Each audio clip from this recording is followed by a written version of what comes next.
Rained again last night, and the drops are now frozen all over the fly. And yeah, that's all ice. It's starting to melt, so I should be able to shake it off at least. One of the worst parts of this is having to pack the inner tent away a little bit wet so it doesn't dry out. So then by the next day, or by the evening, the floor is kind of moist. Each day I say I want to get up and get moving earlier. Then each morning I wake up and it's bitterly cold and I feel like crap. So 9 a.m. right now. I am getting a bit of sunlight. I've just been having a heck of a time getting any breakfast down. I keep waking up nauseous, which isn't incredibly unusual for me, but haven't even been able to attempt the peanut butter in a while. The days are also just damn short now. I really miss those super long days out in Montana or even the basin. Now it's basically light from 7 to 7, I think. For the moment, my goal is just to try and get back up to 20-mile days. Haven't been able to do that since I was sick. And I'm not trying to kill myself here. I just need to get consistent miles again. And you figure, okay, 12 hours of daylight, 2 miles an hour is a pretty easy pace. I should be able to make 20, but altitude and all that. I camped at 1780 last night. Twin Lake is at about 1830. So my parents are going to be there Tuesday night and Wednesday night. I should be able to make it by Wednesday sometime. If I'm not making enough miles, there are some trailheads they could pick me up at a little earlier. And I'll just have to walk through Twin Lake after. I am not eating near enough food still. So food carries are not a issue. I could stretch a number of extra days at the moment. My hunger is coming back bit by bit, but I'm not getting enough calories during the day. I'm not feeling well enough where I want to eat, and it's hard to force the cold bars and things down.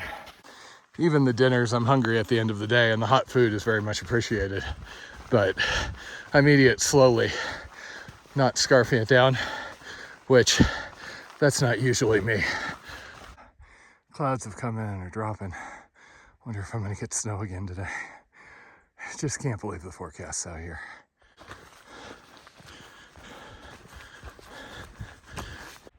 So I saw comments about this cabin being up here, and there have been people who have slept on the porch, etc., but it seems pretty apparent it's private property. I mean, look at that. That ain't no publicly maintained cabin. And it's kind of a major pet peeve when people act shitty out here. Partially because it reflects on all the other hikers out here. I mean, look at Port Clinton on the AT.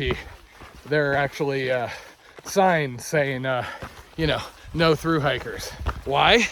Because some people hopped somebody's fence and jumped in the pool, apparently.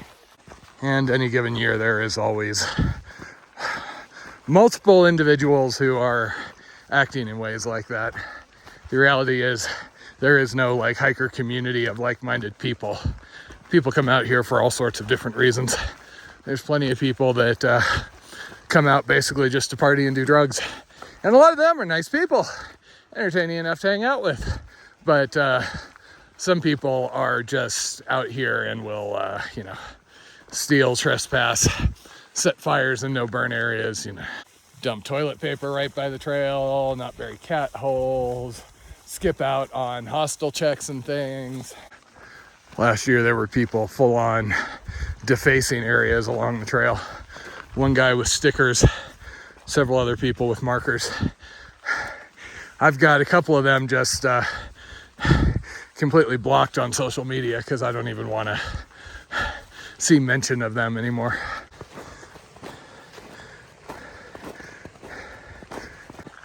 I'm really not into naming and shaming people online or anything, but it does get awkward on occasion when somebody contacts me and they're like, oh, have you met such and such?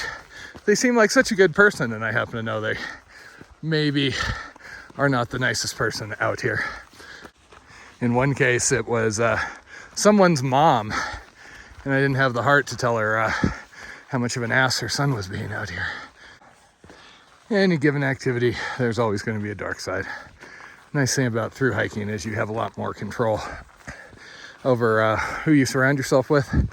You know, in general, you can always pick to hike alone. You can always pick to hike faster, slower, to leave a group. I also think there's people that are honestly good, considerate people that end up acting badly out here just because of main character syndrome. They're so caught up in this big epic thing they're doing that everything other than, you know, their needs and their struggles becomes secondary. I always try very hard to stay aware of that. Don't take advantage and never expect anything. Some people will march into a town and expect the entire town to just basically lay everything out for free for them. For example, I remember there was some incident around me last year. Somebody had set up, you know, trail magic along the AT. Just somebody coming out, going out of pocket, spending time doing the drive, you know, to just help and give people stuff. And somebody went off on them because they had some very specific diet need that was not met by whatever the treats were, and got indignant and literally laid into the nice trail angel. So if you think I'm sometimes negative on people around me, I would argue I'm actually pretty positive. There's just a very wide spectrum out here.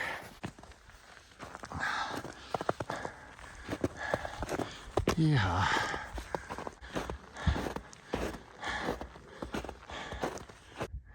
And today's taters moment, a whole family of marmots just hanging out. Taters would be squeeing her little rear end off.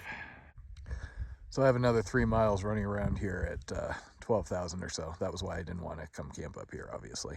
And then it is 60 miles until I get up above 12 again. That's not been something that's been usual in this last section. That's Hope Pass, basically.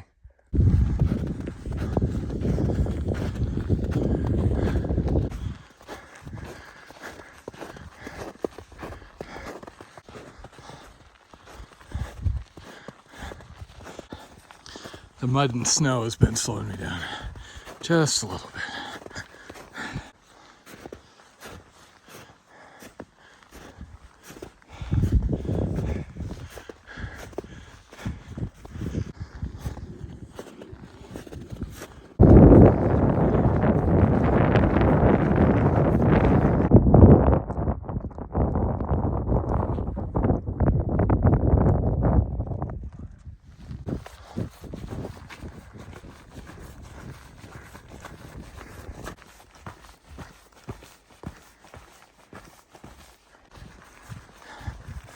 Well, this is going a little nicer.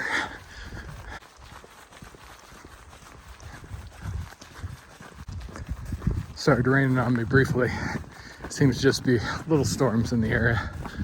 You can see up that canyon, it's coming down right now.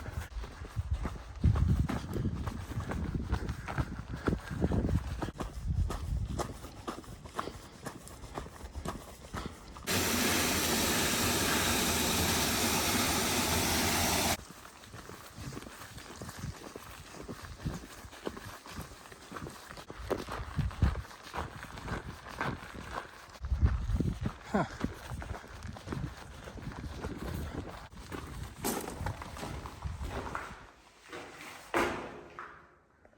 Some sort of old storage bunker. Went into a couple of them. They're just little rooms that end right away. Ah, it is an old explosive bunker. I guess that's why there were signs saying not to cross that field off the trail. Old explosives.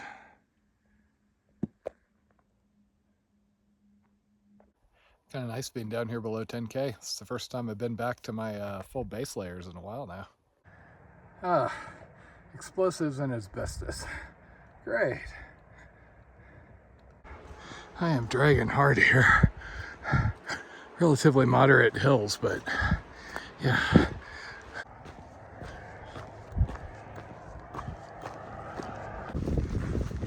wish I'd been able to completely dry a few more things out while I had sun earlier, but oh well. It's like something's gonna hit me again.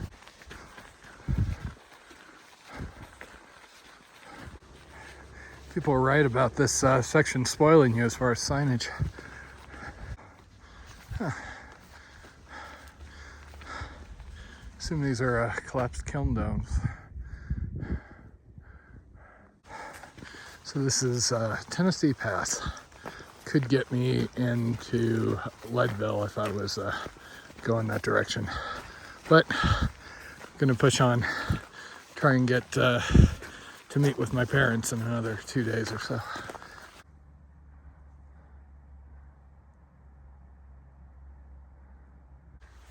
So there's not much information on gut hooks, but it looks like the cabins are rental cabins. So it's not like I could go get out of the cold tonight. It does look like I'm finally gonna make 20 miles again, which is nice. The other thing is, with me feeling like this, I've basically been ready to stop for a little while. I'm just trying to make sure I get enough miles so I can meet up with my parents correctly. So at least the short days aren't penalizing me too much.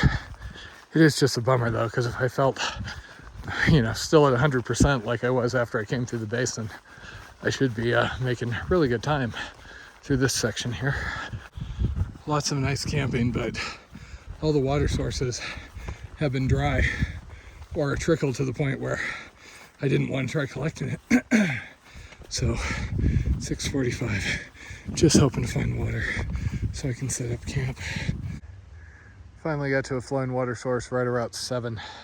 So I've filtered and I'm settling in for the night. Last weather report said it was gonna get into the high 20s, low 30s. So time to bundle up. Home sweet home for the night.